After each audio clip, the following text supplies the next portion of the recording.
Bienvenue dans cette nouvelle édition de l'Africa Tonight. Au sommaire, la marine équato-guinéenne renforce sa flotte. Une nouvelle frégate vient d'être livrée. Elle participera à la lutte contre les activités illicites dans les eaux territoriales. La conférence des ONG francophones a débuté ce mercredi au Sénégal. Cette 9e édition est consacrée à la place des femmes et des jeunes dans le développement. Et Kenya Airways a inauguré ce mercredi son nouveau Boeing 787. L'avion assurera les liaisons Nairobi-Paris. Welen Zas, c'est le nom de la nouvelle frégate équato-guinéenne, un bâtiment qui vient renforcer la flotte de la marine nationale. Ce navire sera notamment utilisé dans la lutte contre les activités illicites qui se sont développées dans les eaux territoriales. Un reportage de notre correspondant Serge Kofi. Une nouvelle frégate pour la marine équato-guinéenne. Le nouveau bâtiment, baptisé Welen Zas, a été inauguré ce mardi en présence des autorités militaires du pays. D'une longueur de 107 mètres et une largeur de 14 mètres, la frégate a été assemblée dans le chantier naval de Malabo par une entreprise ukrainienne et israélienne. Dotée de plusieurs innovations technologiques et industrielles, ce bâtiment a une autonomie de 5000 nautiques pour une vitesse maximale de 25 nœuds. Un outil supplémentaire pour la marine afin de répondre aux ambitions sécuritaires du pays. En ce qui concerne les équipements de navigation tels que les radars et les radios, tout a été acquis auprès des meilleurs fournisseurs du monde selon les dernières technologies afin d'affronter n'importe quel type d'ennemi. C'est l'unique projet que nous avons eu en Afrique. Nous avons vu que c'est une réussite et nous avons la perspective de nous étendre sur le continent.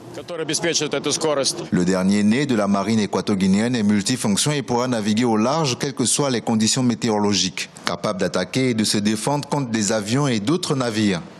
Il a la possibilité d'agir isolément.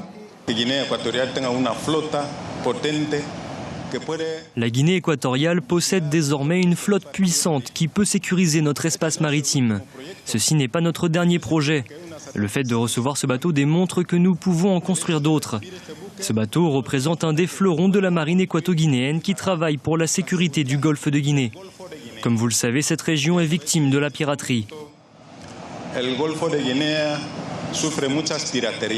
Si le territoire national de la Guinée équatoriale est d'une taille modeste, son espace maritime est 4 fois plus grand et recèle de grandes richesses minérales et halieutiques. Une situation qui la rend vulnérable à la piraterie maritime et la pêche illégale. Avec ce nouveau bâtiment, le pays se protège contre tous ces dangers.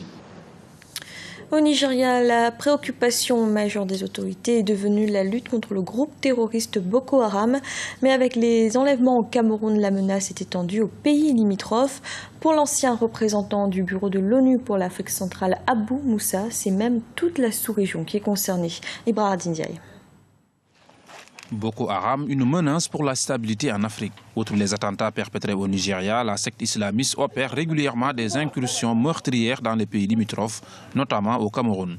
Une insécurité qui a plusieurs conséquences. Il y a le trafic des armes illicites, c'est-à-dire il y a des armes qui traversent les frontières, il y a des mouvements, il y a des groupes armés qui traversent la frontière, qui mènent des incursions dans les pays voisins. Aujourd'hui, l'Afrique va apporter des réponses fermes face à cette menace terroriste. Le problème de Boko Haram en soi est devenu un problème régional, donc ce n'est plus un problème uniquement pour le Nigeria.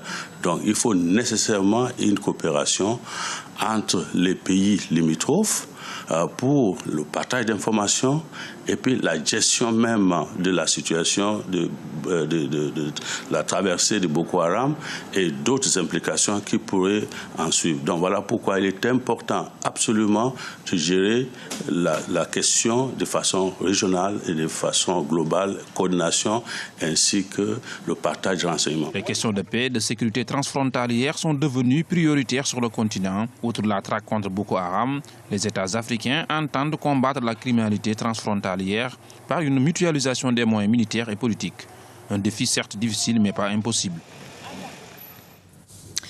Le Sénégal accueille depuis ce mercredi la 9e conférence des ONG francophones. Près de 300 participants sont réunis à Dakar, la capitale.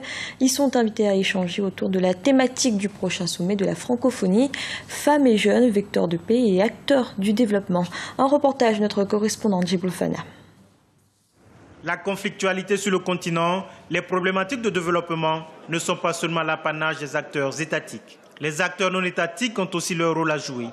C'est ce qu'a compris l'Organisation internationale de la francophonie en associant les organisations non gouvernementales et de la société civile à ces réflexions pour relever les défis de la paix et du développement. Réunies à Dakar pendant 3 jours, elles plaident pour une relation de complémentarité et de mutualisation de leurs actions. Parce que les organisations non gouvernementales, les organisations de la société civile sont entrées depuis lors dans un processus historique.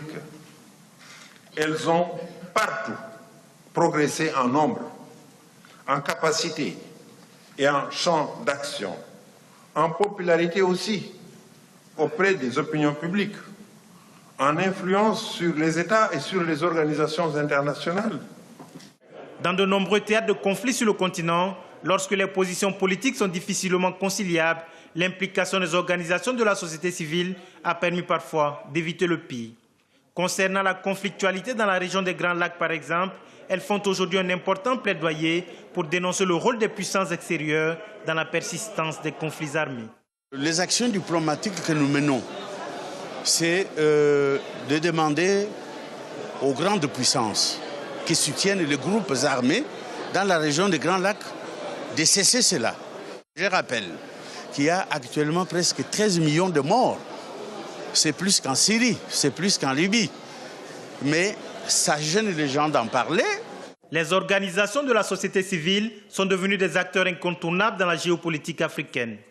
À l'issue de leurs travaux, elles formuleront des recommandations.